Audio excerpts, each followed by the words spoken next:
Bom dia, boa tarde, boa noite ou até boa madrugada, dependendo aí do horário que você for assistir esse vídeo. Pessoal, professor Jonathan passando aqui hoje para falar com você a respeito ainda do Tribunal do Júri, né? Nós ainda estamos agora, nós falamos lá da parte conceitual, falamos a respeito dos princípios, né? Mandei o material para vocês básico ali, claro que você vai ter que fazer uma adequação aí dos seus estudos também aos seus livros que porventura você tenha. Inclusive, pessoal, eu já quero pontuar algumas situações com vocês. Duas coisas. Algumas pessoas me mandaram algumas perguntas. Professor, o senhor passou alguma atividade lá no seu grupo e coisa e tal? Pessoal, veja só. Um grupo que eu tenho, tá? Que eu estou... Assim, não é estudando, não é dando aula, mas claro, a gente trabalha alguns assuntos referentes a direito penal e processo penal e advocacia criminal na prática. Isso é, assim, algo esporádico, tem o grupo, tá? Muita gente participa, muitos alunos, mas assim, não tem relacionamento nenhum com a disciplina, tá? Então eu não vou passar atividade nesse grupo, eu não vou passar nada lá. Claro, se você tiver alguma dúvida referente ao assunto e não quiser mandar no meu privado, quiser mandar no grupo, eu vou responder lá, tranquilo. Se você não estiver participando, quiser participar, me manda uma mensagem, eu vou te mandar o link e você vai participar. Isso aí é simples. Eu tô te falando que eu recebi algumas mensagens, o pessoal perguntando se já tinha passado a atividade lá, se eu estava explicando alguma coisa lá da atividade, coisa e tal. Então, assim, tá? Para ficar bem claro, é algo particular. E claro, se você quiser participar, é só falar e a gente vai participar da maior tranquilidade possível. Segunda situação, eu acredito que talvez a gente não consiga concluir o tribunal do júri, procedimento do júri, porque não adianta eu falar ele corrido e você não aprender nada. Então eu acredito que talvez seja melhor trabalhar da forma que nós estamos trabalhando e o que você conseguir extrair vai ficar memorizado. E claro, no seu decorrer dos estudos, a gente, mesmo que não esteja em semestre letivo e coisa e tal, a gente vai trabalhar, né? Porque esse semestre realmente ficou um pouco assim, corrido, um pouco meio que distante essa situação. Essa matéria mesmo, júri, ela é bem detalhista e talvez gere bastante dúvida. Então, na medida do possível, me mande as perguntas, tá? Pra gente poder sanar isso aí. Pessoal, vamos lá. Primeira fase e segunda fase. Eu já quero começar trazendo para vocês, você que não teve a oportunidade, sobre um questionamento que eu recebi essa semana de um aluno. O aluno me perguntou: professor, a primeira fase e segunda fase são juízes diferentes, são varas diferentes, são locais diferentes? E aí, para você que não teve tempo, tá, de participar lá do nosso grupo, eu vou trazer para você essa resposta agora atinente a essa matéria. Gente, primeira e segunda fase é o mesmo juiz, é a mesma vara. Claro que dá essa impressão de ser locais diferentes, mas o que eu quero que você compreenda é o seguinte: veja que na primeira fase tudo ocorre naquela salinha, naquela sala pequenininha, aquela sala de audiência de instrução, onde tem lá a figura do magistrado, a figura do Ministério Público, a defesa, onde vão ser produzidas ali todas as provas iniciais, onde você vai ter o interrogatório, onde você vai ouvir testemunhas, onde você vai fazer alegações orais. Tem aquela situação da instrução processual, é naquela primeira fase. Essa primeira fase toda, ela é comandada por quem? Pelo juiz togado, pelo juiz de direito. E nesta primeira fase, o que acontece? O juiz vai proferir uma decisão que eu pretendo trabalhar com vocês nos próximos dias, que vai ser ou a decisão de pronúncia, a decisão de impronúncia, a decisão de absolvição sumária ou até mesmo uma desclassificação. Então, nisso tudo aqui, da primeira fase, o juiz vai trabalhar sozinho. Vai ter ali o juiz fazendo o papel dele de julgar ali essa admissibilidade ou não da denúncia, ao tempo em que vai ter o Ministério Público fazendo a acusação e a defesa trabalhando ali a sua parte. Então, veja, não entra aqui nessa primeira fase a figura do jurado. O jurado, ele é convocado, ele é convidado a ir quando? Na segunda fase. Se o processo avança para a segunda fase, o juiz agora traz os jurados, mas permanece ali o mesmo juiz.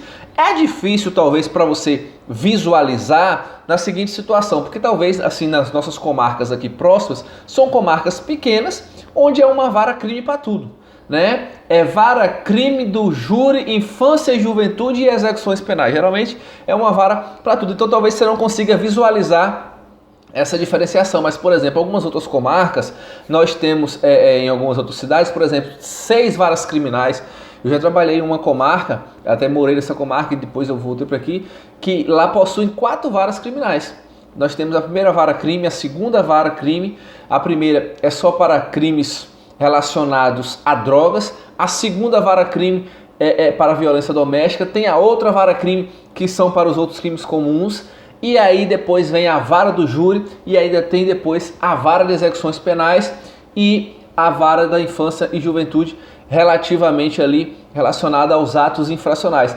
Tudo com juízes diferentes, tudo diferente. Mas assim, relacionado ao júri, é uma vara da qual o mesmo juiz que presidiu ali, claro, a primeira fase vai estar lá no plenário do júri fazendo a segunda fase, salvo, obviamente, se esse juiz for transferido, aí vai ser outro juiz. Mas a regra é que é o juiz da vara do júri. Então veja, na primeira fase ficou ali naquela salinha, na sala de audiência de instrução. Avançou para a segunda, é a que você vê. Avançando para a segunda fase é aquela que você tem mais contato. É quando agora vai lá pro plenário do júri do fórum, aquele salão enorme. E ali, agora na segunda fase, os jurados são indispensáveis. Mas aí, sendo bem objetivo na resposta do aluno, é o mesmo juiz, a mesma vara, tá? Então o juiz não vai fazer uma fase e mandar para outro juiz fazer a segunda fase. Não é isso aí. Bacana? Então vamos lá? Pessoal, eu vou tentar avançar com vocês nessa primeira fase. Nós temos aí dos artigos 406 até ali meados dos artigos 419, tá? Até mais ou menos ali no artigo 419, fica aí essa primeira fase toda. É bem verdade que o início ali, a instrução toda é similar ao rito ordinário, com algumas observações, tá? Com algumas observações, e aí eu vou fazer a leitura do artigo e vou pontuar para você principalmente o que for diferente, porque o que for idêntico não tem necessidade de reiterar. Agora eu volto a dizer, se você não compreendeu, mande a sua dúvida, mande a sua pergunta para a gente sanar essa dúvida. Você precisa aprender pelo menos até o que foi dito, você precisa estar falando de forma tranquila, sem nenhum medo, certo? Então, observe aqui o seguinte, artigo 406. O juiz, ao receber a denúncia ou a queixa, ordenará a citação do acusado para responder à acusação por escrito no prazo de 10 dias. Pessoal, aqui não tem dificuldade nenhuma de você compreender, não tem diferença nenhuma. Existe resposta à acusação também no tribunal do júri? Existe. O juiz recebeu a denúncia, ele vai citar o acusado para apresentar o quê? Para apresentar a sua resposta escrita à acusação. Vale observar aqui, o que você precisa observar aqui? Que esse próprio artigo, lá no parágrafo 2º, ele já te diz o número de testemunhas, que serão o quê? 8 testemunhas, e aí é pacífico na jurisprudência que serão 8 testemunhas para a acusação, 8 testemunhas por fato, e para a defesa 8 testemunhas por acusado. Então, se tiverem 5 réus, cada réu pode arrolar 8 testemunhas. Veja o seguinte, veja, o que você pode alegar na resposta à acusação do júri? A mesma coisa que você já podia alegar na resposta à acusação anteriormente lá do rito comum ordinário. Você pode arguir tudo. Você pode arguir preliminares, você pode alegar tudo o que importe à sua defesa, oferecer justificações, documentos, especificar provas. E do mesmo modo do rito anterior, o que acontece? Se você não arrolar as testemunhas nesse primeiro momento, ocorre a preclusão. Então você tem que arrolar as testemunhas aqui. E muito cuidado, eu já falei isso nos outros vídeos anteriores, e eu gosto de sempre estar reiterando, porque quando a gente coloca na prova, vai falar que não disse, né? Alguns alunos têm esse dom especial de falar que o professor cobra na prova assunto que ele não passou. Mas é bem verdade, né, que nesses dias de videoaula você liga aí a sua videoaula, fica deitado, fica fazendo qualquer outra coisa e de relance dá uma olhadinha no vídeo e depois vai dizer que não tinha o assunto. Então eu já falei isso aqui e volto a dizer, e muito provável eu coloco na prova e certeza que alguém vai errar. Então veja o seguinte: 8 testemunhas nós estamos falando na primeira fase, muito cuidado. Na segunda fase, lá no artigo 422, o número de testemunhas vai ser reduzido para 5. Uma curiosidade que muita gente tem: você pode passar a primeira fase sem testemunhas, sem nenhum problema, e quando chegar no plenário, você pode arrolar as suas 5 testemunhas. Como você pode também arrolar 8 testemunhas, você pode arrolar 8 testemunhas na primeira fase. Quando chegar na segunda fase, que você vai ter direito a 5, você pode arrolar testemunhas diversas, né, daquela que estavam lá no processo. De repente você entendeu que aquele pessoal lá não serviu para nada, se isso no decorrer aparecer uma pessoa ou outra que pode ajudar melhor, que presenciou o fato e vai ajudar a defesa, você pode arrolar ali sem nenhum problema, tá certo? Então 8 testemunhas na primeira fase, 5 testemunhas na segunda fase.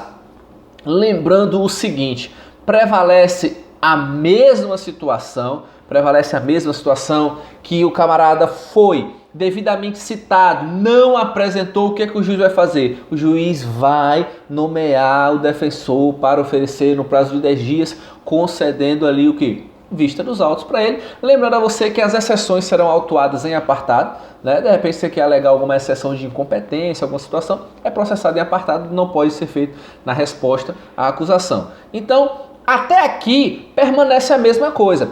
O juiz recebeu a denúncia, resposta escrita à acusação, pode alegar tudo, arrolar testemunhas, e agora vem uma alteração que não é a mesma coisa lá do rito comum ordinário. O artigo 409 possibilita uma manifestação da acusação em cima daquilo que você fez na sua resposta.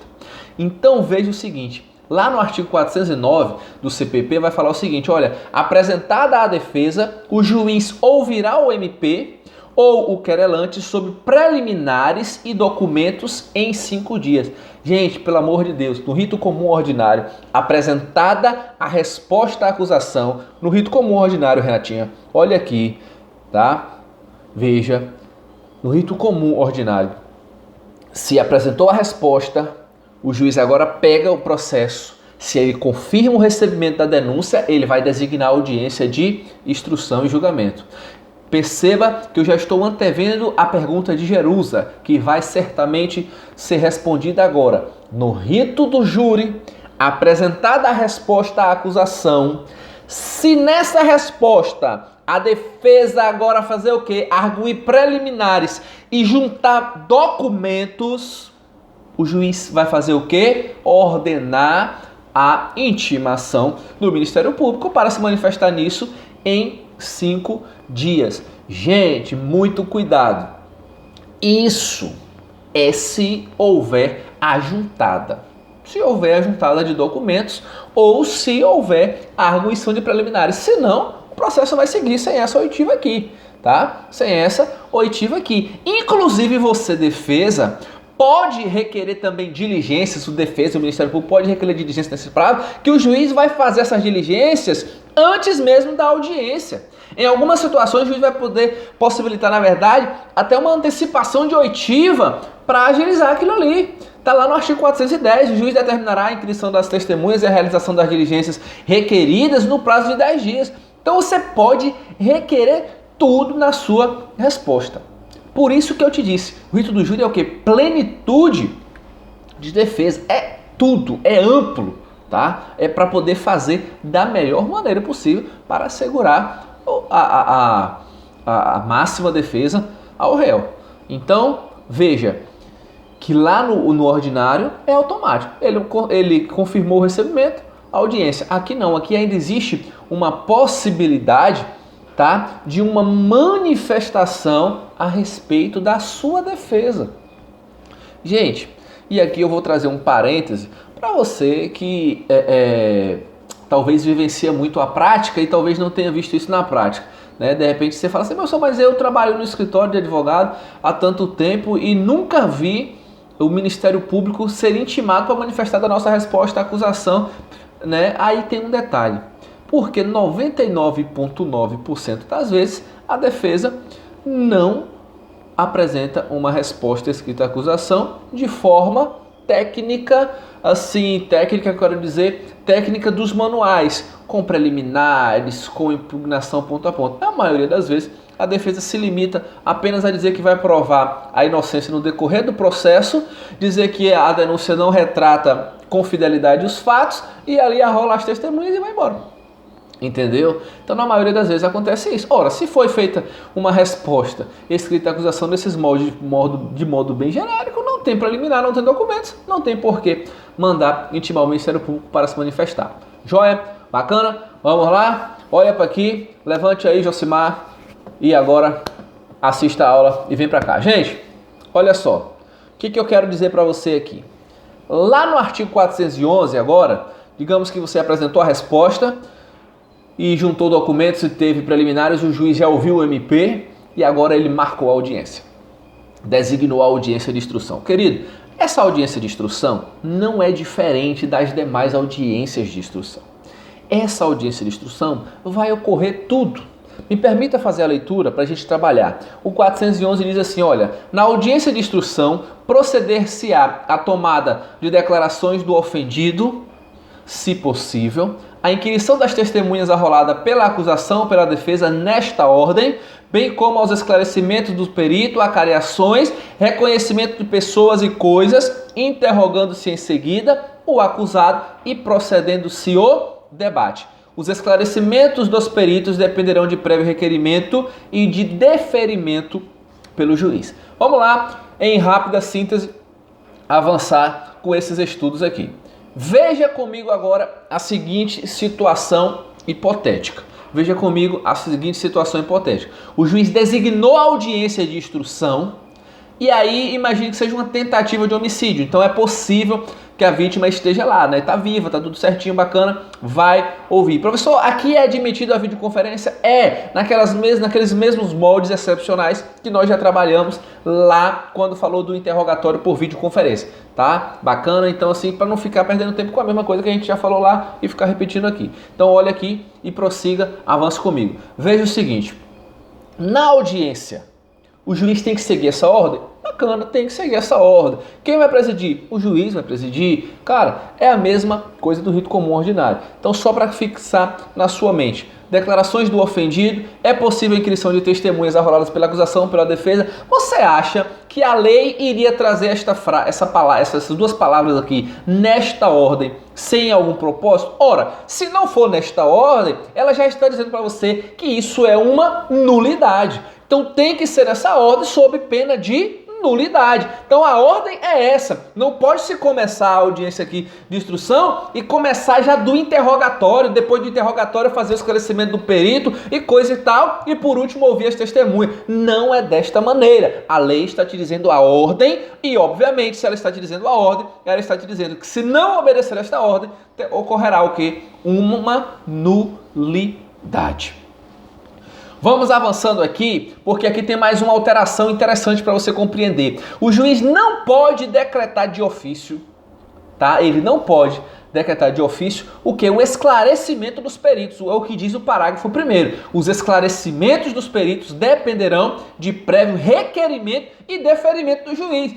Além de não poder de ofício, eu quero trazer para você a segunda situação interessante a ser observada. Você pede, né? E tem muito advogado que confunde isso. Ele faz o requerimento e o juiz não se manifestou ainda, ele acredita que aquilo já foi deferido. Então tome muito cuidado. Uma coisa é você requerer, outra coisa é requerer e ocorrer o que? O deferimento. Então o esclarecimento aqui é mediante requerimento e mediante deferimento, tá? E vamos avançando aqui. Gente, claro, óbvio e é perfeito você compreender que as provas devem ser produzidas em uma só audiência, podendo o juiz indeferir o quê? Aquelas consideradas irrelevantes, impertinentes ou protelatórias. E aí aqui eu quero trazer já para você mais uma observação. Por que eu disse óbvio anteriormente? Eu disse, olha, é óbvio, coisa e tal. Pessoal, imagine você, um processo de homicídio, onde tenham 5 acusados. 5 acusados por aquilo ali. Meu querido, fatalmente, dificilmente, a não ser que seja assim, para gastar muito tempo e esteja todo mundo disposto e todo mundo já afinado, pronto, preparado, para se terminar tudo em uma audiência. Não termina. Então o que acontece? É bem provável que se converta essas alegações ao final ali em quê? Em memoriais. É perfeitamente possível que essa audiência também não termine no mesmo dia. São vários réus, pode se dividir e terminar em uma outra oportunidade, pode se fracionar, tá? De modo que eu quero que você compreenda que a regra é uma audiência una, mas se não houver possibilidade, claramente essa audiência será o quê? Essa audiência ela será fracionada. E aqui, nessa audiência, você vai ter que apresentar o quê? Você vai ter que apresentar as suas alegações. E nessas alegações, estou só virando aqui o arquivo. E nessas alegações, eu quero trazer uma inovação para você. Sente aí agora, sente aí, Jerusa já está de cabelo em pé, Renata já está pocando de risada, a Aline, só Jesus sabe agora como é que já está nervosa de curiosidade, tá? E eu quero agora dizer para você o seguinte, muito cuidado. Lá no rito comum ordinário, se não houver alegações apresentadas, né, não apresentou alegações finais, muito cuidado, gente. Lá vai ocorrer uma nulidade, vai ocorrer uma situação lá, né, nulidade absoluta e coisa e tal. Muita atenção, gente, pelo amor de Deus. As alegações aqui do parágrafo 4º, do artigo 411, elas vão dizer para nós o seguinte: as alegações serão orais, concedendo-se a palavra respectivamente à acusação e à defesa, pelo prazo de 20 minutos, prorrogáveis por mais 10, havendo mais de um acusado. O tempo previsto para a acusação e a defesa de cada um deles será individual.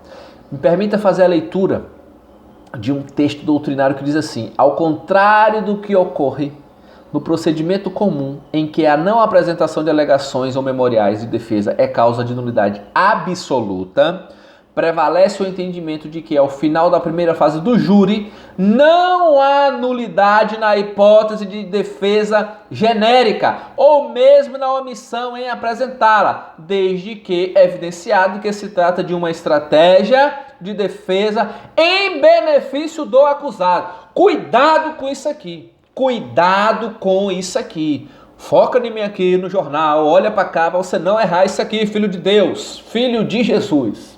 Vou explicar isso aqui. Neto Ramos Neto. Entenda.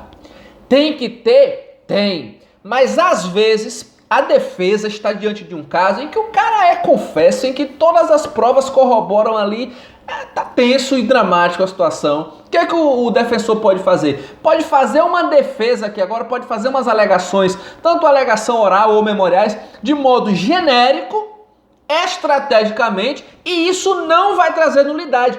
Coisa que vai ocorrer lá no rito comum ordinário. Lá no rito comum ordinário você não pode apresentar memoriais genéricos. Por quê? Porque depois daqueles memoriais lá, já vem a sentença de mérito. Aqui não. Aqui, se a defesa de forma estratégica, tá? Apresenta ali ao final uma defesa genérica, ou até mesmo omite de apresentar, o juiz pode decidir, não tem nulidade. Por quê? Porque o juiz simplesmente ali não vai analisar o mérito. Ele vai analisar só exclusivamente ao final dessa primeira fase o quê? A existência de materialidade suficiente de autoria e acabou. Materialidade e indício suficiente de autoria. Existiu isso aqui, ele vai remeter para a segunda fase. E a segunda fase é que vai julgar o mérito, é o jurado que vai julgar o mérito na segunda fase. Então aqui, cuidado, tá? A defesa foi intimada, aí apresentou aquelas alegações, excelentíssimo senhor doutor juiz de direito, aqui nesta audiência, a defesa entende que não prospera os argumentos da peça acusatória, que não existem provas, portanto requer a impronúncia do acusado. Você não fez defesa nenhuma, você não falou nada, não defendeu o cara de nada, mas isso só vai ser o suficiente e ainda assim na sua omissão também não vai gerar uma nulidade. Cuidado com isso aí, filho de Deus. Cuidado, tá? Fiquei batendo palminha, gritando, dizendo que já sabia que de 100, apenas 97 sabem, 3 não sabem. Então compreenda o seguinte, gente, compreenda, tá? Você deve manter uma provável situação. Cuidado, eu não recomendo, trabalhe de forma técnica, farra a defesa toda. Porque dependendo, você faz um memorial bem feito, faz memoriais ou faz uma alegação bem feita, serve de argumentação que você pode extrair dali depois para um eventual recurso. Tá? Então às vezes faz um negócio genérico, faz aquela petiçãozinha de meia lauda e aí precisa depois fazer um recurso, tem que trabalhar tudo, porque já podia ter começado lá atrás na defesa e só ia extrair aquilo ali e acrescentar alguma coisa, não, vai ter que começar tudo, por quê? Porque fez mal feito, tá? Fez de forma genérica. Então a defesa pode usar essa estratégia? Pode usar a estratégia sem nenhum problema. Aqui é bom lembrar que no caso da audiência, o assistente do Ministério Público ele vai falar após o Ministério Público, tá? Pelo prazo de 10 minutos ali, prorrogável por igual período se o tempo da defesa for melhor, prorrogando-se também o tempo de manifestação da defesa. Gente, até aqui tá tranquilo, não tem maiores percalços. E volto a te dizer uma outra situação interessantíssima aqui. Interessantíssima. Eu te disse que não pode inverter a ordem daquela oitiva lá, tá? Que não pode interromper aquela ordem da oitiva lá. Mas muito cuidado com o parágrafo 7º e com o parágrafo 8º. O parágrafo 7º diz: nenhum ato será adiado, salvo quando imprescindível a prova faltante, determinando o juiz a condução coercitiva de quem deva comparecer. Filho, vítima, testemunha, autoridade que for testemunhar também. Jovem, aqui é interessante. A condução coercitiva para essas testemunhas que são intimadas e não vão comparecer, o juiz pode aplicar multa e ainda, além de aplicar a multa porque não foi, ele pode condenar o camarada a pagar, inclusive, as custas da diligência que foi realizada para conduzir ele até aquele local para prestar o seu devido depoimento. E além disso, é importante você observar o seguinte: a testemunha que comparecer, ela vai ser inquirida independente da suspensão da audiência. Claro, observado em qualquer caso a ordem estabelecida no caput. Aí, tá? Não vai fazer primeiro interrogatório porque só foi o réu. Aí não. Mas apareceu lá a testemunha da acusação. Apareceram as testemunhas da acusação e as testemunhas da defesa. O réu não foi, porque não foi possível conduzi-lo até lá e o sistema de videoconferência também não estava funcionando e nem tão pouco havia decisão determinando esse interrogatório por videoconferência. Pode ouvir as testemunhas que estão lá? Pode. As testemunhas de acusação foram. As testemunhas de defesa foram? Tranquilo. Só foram as testemunhas de acusação. Pode ouvir? Não. Porque primeiro é testemunha de... Melhor, só foi testemunha de acusação? Pode, não pode ouvir se só for a testemunha de defesa. Então só foi a testemunha da acusação que eu ouvi? Pode. Agora só foi uma testemunha da defesa, uma da acusação, tá faltando 3 da defesa e ainda faltam 6 ou 7 lá da acusação. Pode ouvir? Não adianta ouvir. Pode ouvir a da acusação e depois terminar, tá? Agora não pode inverter a ordem, pode ouvir as testemunhas sem inverter a ordem, sem prejuízo da suspensão da audiência. Suspende a audiência, mas faz aquela oitiva ali. Claro que isso na prática é diferente, gente. Na prática, na maioria das vezes, o juiz já adia logo, tá? Suspende ali e dispensa todo mundo por questões de celeridade processual, né? Às vezes não tem sentido o juiz fazer uma audiência para ouvir uma testemunha, sendo que ele vai ter que fazer outra audiência para ouvir o restante das testemunhas. Então, na maioria das vezes, acaba-se, como que diz ali, designando. Agora tem casos, às vezes, por exemplo, que só tem uma testemunha da acusação, tem uma testemunha de defesa, e aí a testemunha da acusação vai, a defesa dispensa a testemunha dela, e aí o processo segue, tá? Marca outra audiência para ouvir, fazer o interrogatório, se o réu não estiver ali, tá certo? Bacana? Então eu espero ter ficado claro para vocês. Vou avançar um pouquinho aqui agora para falar com você a respeito de que, já na parte final, lá no parágrafo 9 vai dizer o seguinte: Encerrados os debates, o juiz proferirá a sua decisão ou fará em 10 dias, ordenando que os autos para isso lhe sejam conclusos. Só quero que você preste bem atenção. A decisão que está sendo dita aqui, que o juiz vai proferir, não é uma decisão de mérito. Essa sentença não é sentença penal condenatória, não é sentença de mérito, é uma sentença que possui 4 situações, são 4 possíveis decisões: pronúncia, impronúncia, absolvição sumária ou desclassificação. Em rápida síntese eu vou concluir para o vídeo não ficar muito longo e no próximo eu falo especificamente de cada um. Pronúncia. Na pronúncia, o juiz admite aquela denúncia e vai submeter o réu ao julgamento do egrégio tribunal do júri. Impronúncia, o juiz está dizendo o quê? Que naquele momento não tem provas, não tem indícios, tá? Não tem provas mínimas, gente, porque o juiz não precisa de ter prova contundente. Não tem indícios mínimos de materialidade ou autoria, e aí naquele momento ele não vai submeter o réu ao julgamento do tribunal do júri. Por que eu estou dizendo naquele momento? Porque impronúncia não vai extinguir tudo não, garoto. Na impronúncia, o processo fica parado, né? Vai para o arquivo ali, mas se surgirem provas novas, pode ser reaberto para a formulação de nova denúncia. Tá? Então, muito cuidado.